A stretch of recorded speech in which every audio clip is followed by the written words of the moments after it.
పరిశుద్ధ గ్రంథములో నుండి మార్కు సువార్త మొదటి అధ్యాయం మొదటి నుండి కొన్ని మాటలు చదువుకుందాం. దేవుని కుమారుడైన యేసుక్రీస్తు సువార్త ప్రారంభం. ఇదిగో నా దూతను నీకు ముందుగా పంపుచున్నాను, అతడు నీ మార్గము సిద్ధపరచును. దేవునికి స్తోత్ర. ఈ మాట ఎవరిని గూర్చి రాయబడుతుంది అని అంటే బాప్తిస్మిచ్చి యోహాను గూర్చి రాయబడుతూ ఉంది. యేసుక్రీస్తు ప్రభువారు అరణ్య మార్గములో సిద్ధపడుచు ఉండగా ప్రార్థనాపూర్వకంగా ఉపవాసముతో అపవాదిని జయిస్తూ 40 దినములు ఆయన తన యొక్క సువార్త పరిచర్య ప్రారంభానికి ముందు తనను తాను సిద్ధపరచుకొనుచుండగా క్రీస్తు కంటే ముందుగా దేవుని దూత అని పిలువబడ్డాడు బాప్తిస్మిచ్చి యోహాను. ఎవరికంటే ముందుగా? క్రీస్తు కంటే ముందుగా వచ్చి క్రీస్తు యొక్క రాక కొరకు మార్గాన్ని సరళం చేస్తున్నాడు. దేవునికి స్తోత్ర. అతడు నీకంటే ముందుగా వచ్చును. దేవాది దేవుడు క్రీస్తుకు ముందుగా యోహానును పంపించాడు మార్గాన్ని సరళం చేయడానికి. పరిశుద్ధ గ్రంథ లేఖనాల్లో మనం చూస్తే ఎందరో ప్రవక్తలను పంపించాడు మార్గాన్ని సరళం చేయడానికి. ఒక్కొక్క ప్రవక్త ఆయా కాలాల్లో, ఆయా సందర్భాల్లో, ఆయా రాజుల పరిపాలనలో ఎన్ని శ్రమలు వచ్చినా, ఎన్ని కష్టాలు వచ్చినా, ఎన్ని ఆటంకాలు వచ్చినా, ఎన్ని ఇబ్బందులు వచ్చినా, ఎన్ని వ్యతిరేకతలు వచ్చినా వారు మాత్రం యథార్థంగా, నీతిగా, నిజాయితీగా, నమ్మకంగా దేవుని కొరకు నిలబడినటువంటి వ్యక్తులు. అంతేకాదు అన్ని పోరాటాల్లో కూడా వారు మార్గాన్ని సరళం చేశారు. దేవునికి స్తోత్ర.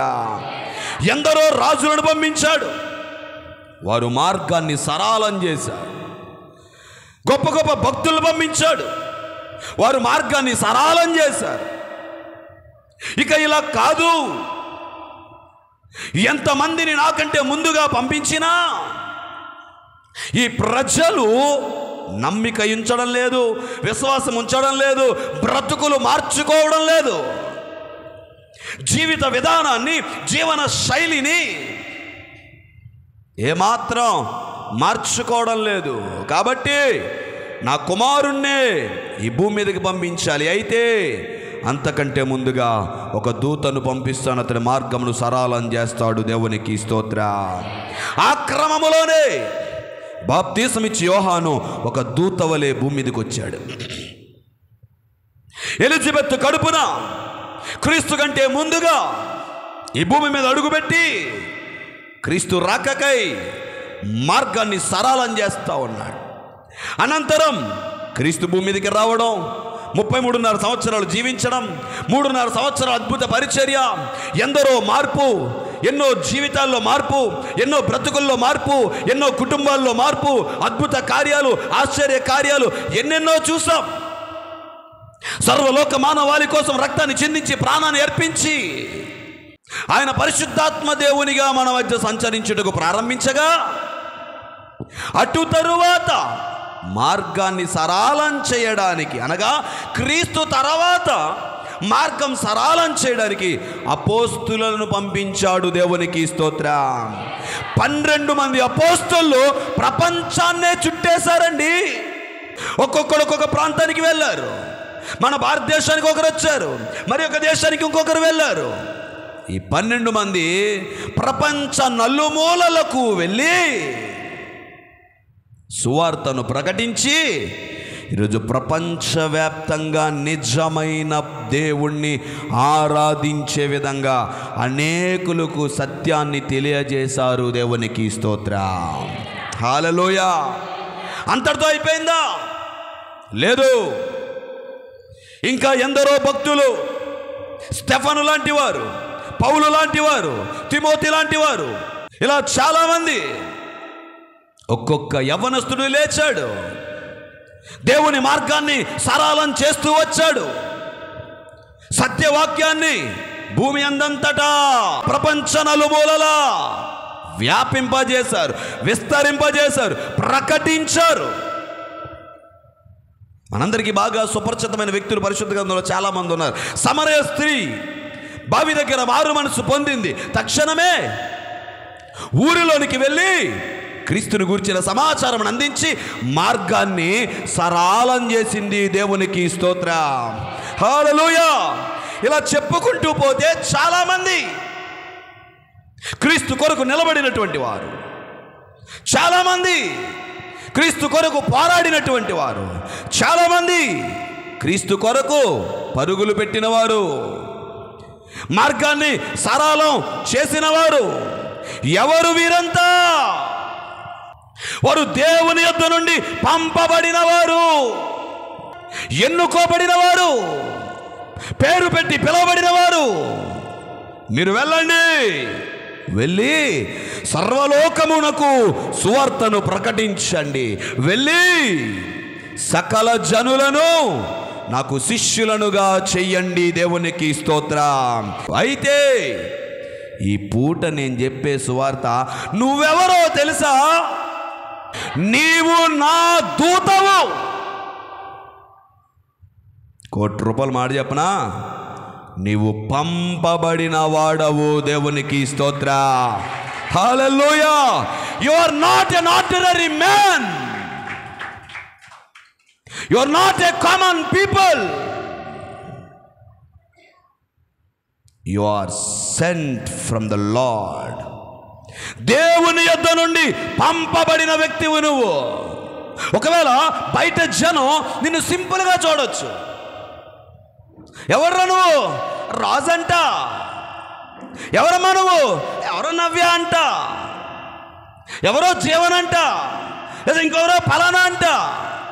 బయట ప్రపంచం నిన్ను సర్వసాధారణమైన వ్యక్తిలాగే చూడొచ్చు. But no, not at all. నువ్వు దేవుని చేత పంపబడిన దూతవు. నా ప్రభువు నిన్ను పేరు పెట్టి పిలుచుకున్నాడు.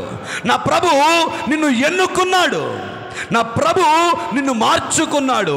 నా ప్రభువు నీకు మారు మనసు ఇచ్చాడు. నా ప్రభువు నిన్ను రక్షించాడు. అంటాడు, నేను నిన్ను పంపుతున్నాను. దేవునికి స్తోత్రం, హల్లెలూయా. ఇప్పుడు చెప్పండి, పంపబడిన వ్యక్తి ఏం చేయాలి? మార్గమును సరళము చేయాలి. చేస్తున్నారా? మార్గాన్ని సరళం చేస్తున్నారా?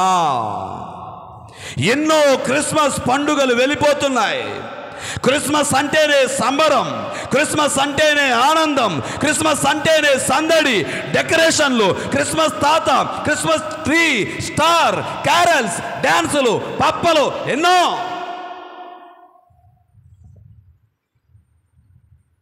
క్రిస్మస్ అంటేనే మార్గాన్ని సరళం చేయడం. ఈ డిసెంబర్ అంతా చాలామంది స్టేటస్లు చూస్తాం కదా మనం.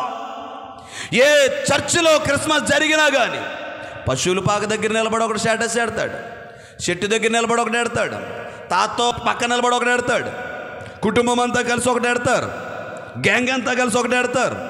ఇక నాలాంటి పాస్టర్ గారితో ఫోటో దిగి ఒకటి పెడతారు. ఇవన్నీ బాగానే ఉన్నాయి. I'm not against them.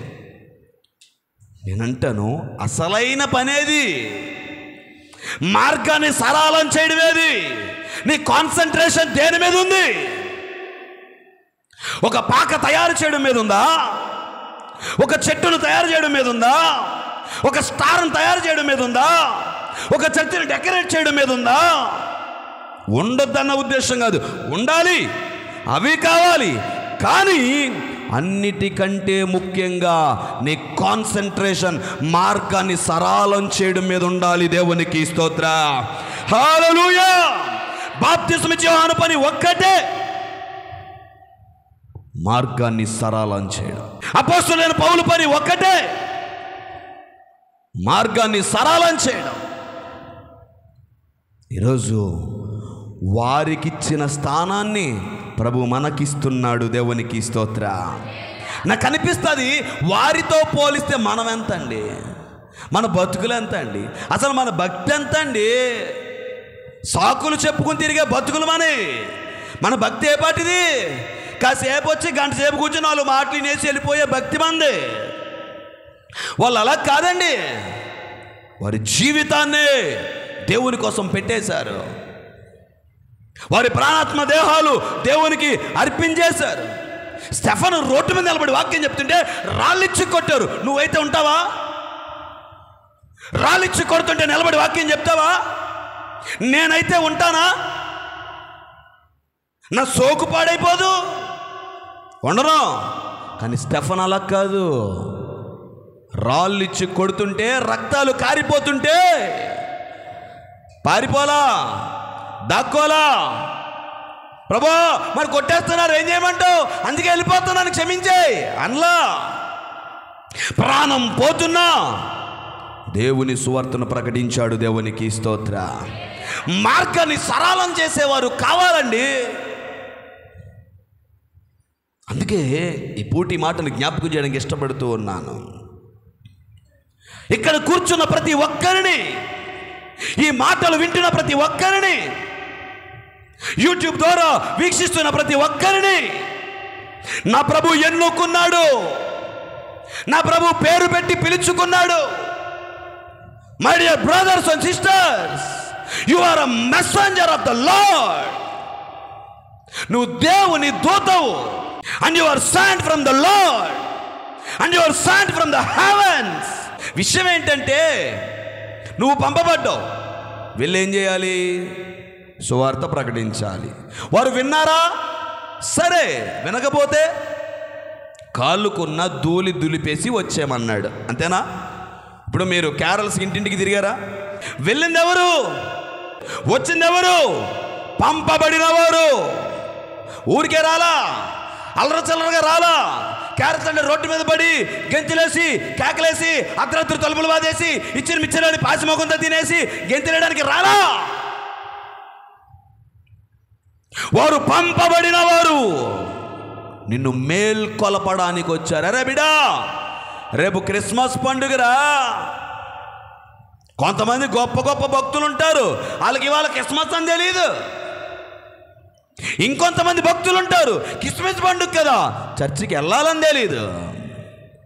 ఇంకొంతమంది భక్తులు ఉంటారు, చర్చికి వెళ్ళాలని తెలుసు, ప్రార్థన ఉంటుందని తెలుసు, అయినా కానీ వెళ్దాంలే చేద్దాంలే.